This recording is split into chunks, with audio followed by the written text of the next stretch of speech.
안녕하세요. 여러분의 뭉클함입니다.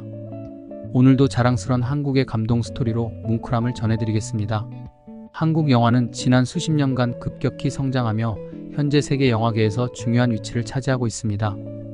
특히 2000년대 이후 한국 영화는 작품성, 기술력, 그리고 흥행면에서 모두 성공을 거두며 한국 영화 르네상스라고 불리는 시기를 맞이하게 되었습니다.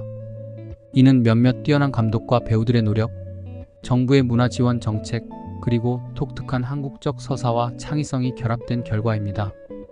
현대 한국 영화의 위상과 그 성공 요인들을 조금 더 구체적으로 살펴보겠습니다. 한국 영화는 1919년으로 거슬러 올라갑니다.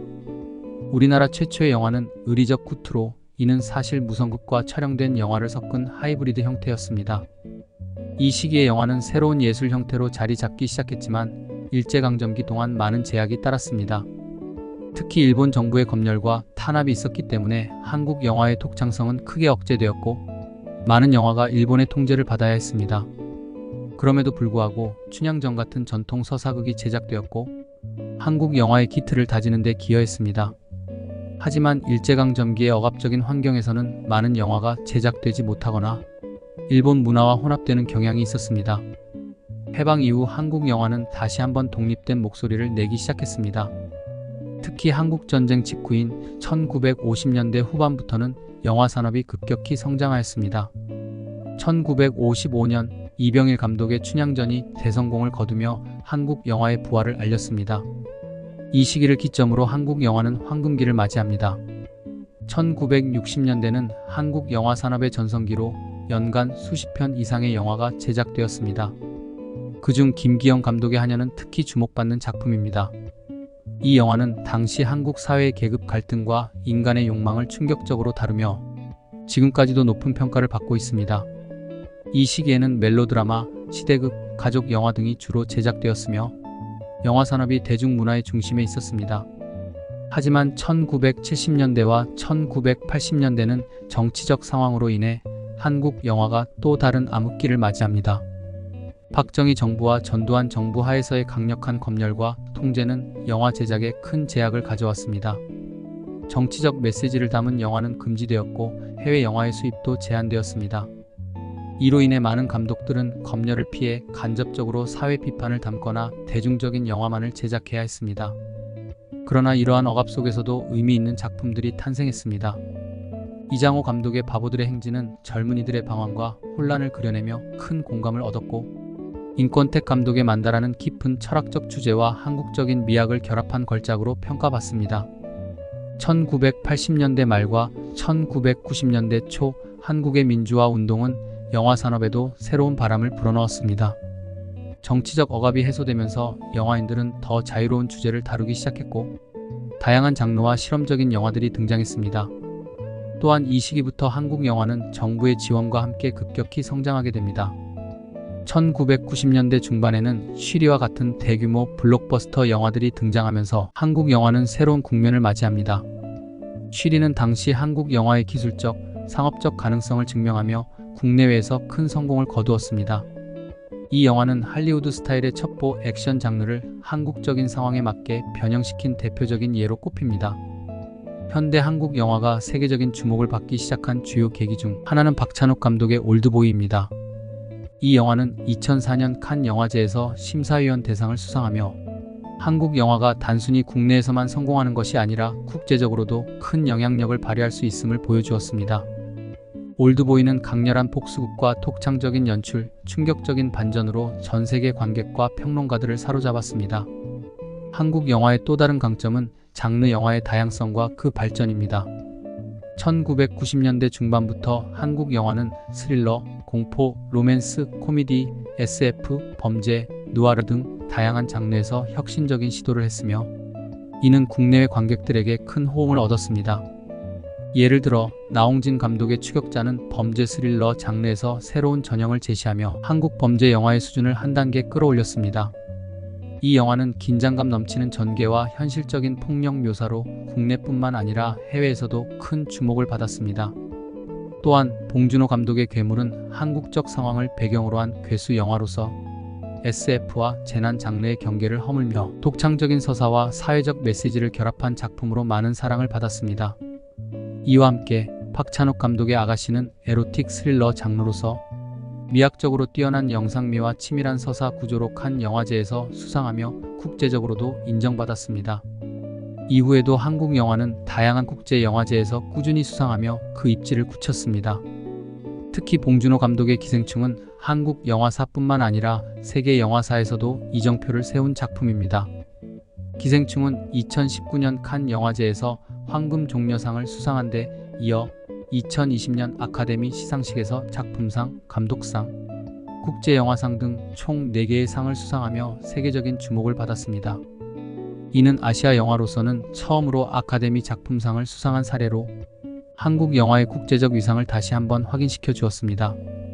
기생충은 계층 갈등이라는 보편적인 주제를 독창적이고 한국적인 방식으로 풀어내어 세계적인 공감을 얻었으며, 이는 한국 영화가 더 이상 로컬 콘텐츠에 머물지 않고 세계적인 스토리텔링을 할 수 있음을 증명한 사례였습니다. 또한 홍상수 감독은 그만의 독특한 연출 방식과 삶에 대한 철학적인 접근으로 베를린, 로카르노, 칸 등 주요 영화제에서 꾸준히 상을 수상하며 국제적으로 인정받고 있습니다. 이처럼 한국 감독들이 국제 영화제에서 수상한 사례는 한국 영화의 예술성과 독창성이 세계적으로 통용된다는 증거입니다. 한국 영화 산업의 기술적 발전도 현대 한국 영화의 성공을 이끄는 중요한 요소 중 하나입니다. 특히 시각효과, 편집, 사운드 디자인 등에서 한국 영화는 국제적인 경쟁력을 갖추고 있습니다. 승리호는 한국 최초의 우주 SF 영화로 수준 높은 시각효과와 흥미로운 스토리로 많은 주목을 받았습니다. 이 영화는 넷플릭스를 통해 전 세계에 공개되었고, 한국 영화가 할리우드의 SF 영화와 견줄 수 있는 수준의 기술력을 갖추었음을 증명했습니다. 또한 한국 영화는 점점 더 할리우드와의 협력도 활발히 이루어지고 있습니다.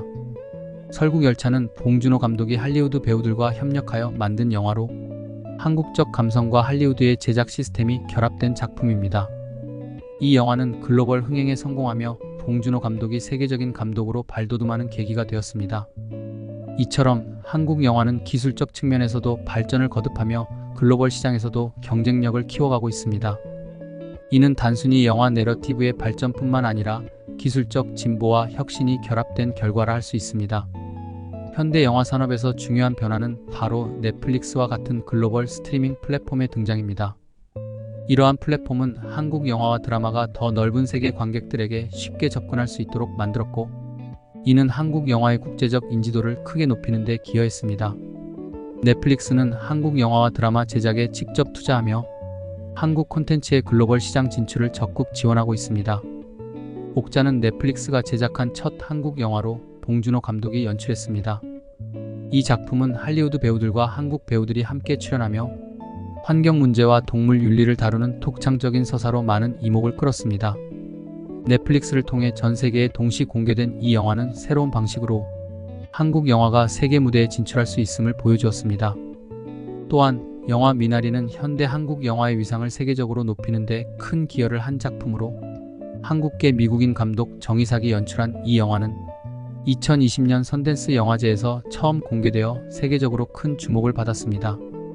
윤여정 배우가 미나리로 2021년 아카데미 시상식에서 한국 배우 최초로 여우조연상을 수상했습니다. 이 밖에도 마동석은 이터널스에서 할리우드 히어로 영화에 출연하며 세계적인 주목을 받았고, 한국 영화의 글로벌화는 배우들의 활동 무대를 확장시키고 있습니다. 이는 한국 영화가 단순히 국내 시장에 머무는 것이 아니라 배우들 역시 세계 무대에서 활약하며 한국 문화의 전도사 역할을 하고 있음을 보여줍니다. 한국 영화의 성장과 함께 한국 배우들도 세계적으로 큰 인기를 끌고 있습니다. 송강호, 이병헌, 전도연, 김혜수 등은 이미 한국 영화계를 넘어 할리우드에서도 인정받는 배우들로 자리 잡았으며, 특히 송강호는 봉준호 감독의 여러 작품에서 강렬한 연기를 선보이며 국제적으로 큰 주목을 받았습니다. 그는 2022년 칸 영화제에서 브로커로 나무주연상을 수상하며 한국 배우로서의 위상을 다시 한번 입증했습니다. 현대 한국 영화는 독창적이고 실험적인 연출, 다양한 장르의 융합, 뛰어난 기술력, 그리고 글로벌 스타 시스템을 기반으로 세계 영화계에서 중요한 위치를 차지하고 있습니다. 한국 영화는 과거의 제약을 극복하고 현재의 성취를 발판으로 앞으로도 더 큰 성장을 이어갈 것입니다. 특히 글로벌 스트리밍 플랫폼의 발달과 국제 영화제에서의 성공은 한국 영화가 더 넓은 세계 시장으로 나아가는 데 중요한 역할을 하고 있습니다. 한국 영화는 이제 단순한 로컬 콘텐츠를 넘어 세계 관객들에게 보편적이면서도 독창적인 메시지를 전달하는 중요한 문화 콘텐츠로 자리매김하고 있습니다. 이처럼 한국 영화는 창의성과 실험 정신을 바탕으로 끊임없이 새로운 도전을 이어가며 그 위상을 높이고 있으며, 앞으로도 대한민국 영화는 더 많은 글로벌 관객에게 사랑받는 콘텐츠로 성장할 가능성이 큽니다. 지금까지의 내용이 좋으셨다면 좋아요와 구독 부탁드립니다. 끝까지 시청해주셔서 감사합니다.